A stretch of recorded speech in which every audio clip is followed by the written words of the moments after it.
রহমতুল্লাহি ওয়া বারাকাতুহু নাহমাদুহু ওয়া নুসাল্লি আলা রাসূলিল কারীম আম্মা বা'দ। শ্রদ্ধেয় মুরব্বিয়ানে কেরাম, আকাবিরে কেরাম এবং জাতির জাগ্রত চেতনা উলামায়ে কেরাম, প্রথমে আমি সবাই শুকরিয়া জানাচ্ছি যে এই বিষয়টি নিয়ে আমাদের যে উদ্বেগ, এই উদ্বেগের ব্যাপারে কারো দ্বিমত নেই। এবং আরেকটা শুকরিয়া জানাচ্ছি বিফাকুল মাদারিসের প্রতিষ্ঠার শুরুতে অনেক পরিশ্রম আমার শ্রদ্ধেয় শিক্ষক হযরত মাওলানা আশরাফ আলী সাহেব মাদ্দাজিলুল আলীর সঙ্গে এই অধমেরও ছিল। দীর্ঘদিন পরে এখানে বিফাকের এই বিরাট সাফল্যের এক ইতিহাসের সঙ্গে শরীক হতে পারে আমি অত্যন্ত আনন্দিত বোধ করছি।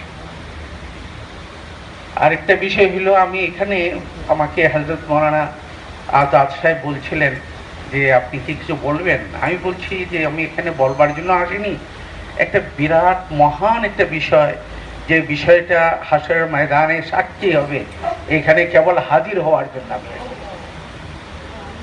এখন যে আলোচ্য বিষয় হচ্ছে, বেশ কিছু গঠনমূলক প্রস্তাব এখানে এসেছে যা আমরা সবাই সমর্থন করি।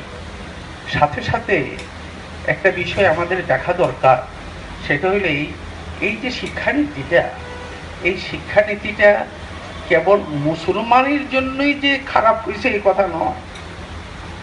খুব সাম্প্রদায়িকতাকে যেভাবে উস্কায় দেওয়া হচ্ছে, এতে আজকে হিন্দুদের জীবনও এখানে সংখ্যাযুক্ত হয়ে গেছে, খ্রিস্টানদের জীবনও আজকে সংখ্যা থেকে খালি নয়, বৌদ্ধদের জীবনও খালি নয়।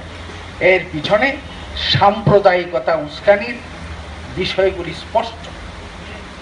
এবং আমি বলবো যে এখানে হিন্দু ধর্মকেও অবমাননা করা হয়েছে ধর্ম হিসাবে। যে পাঠাবলির যে বিষয়টা আনা হয়েছে, দেখেন এর শেষেই কথা দেখছে যে পাঠাটা অসহায় হয়ে তার হাত পা ছড়ে কার কাছে জানি সে নালিশ জানায় গেল। অর্থাৎ হিন্দুদেরকেও বুঝাচ্ছে এই তোমাদের এই কাজটা ঠিক নয়, তোমাদের এই ধর্মীয় কাজটা ঠিক নয়। সুতরাং এই কথাটা আমরা যত ব্যাপক করতে পারব, যে এই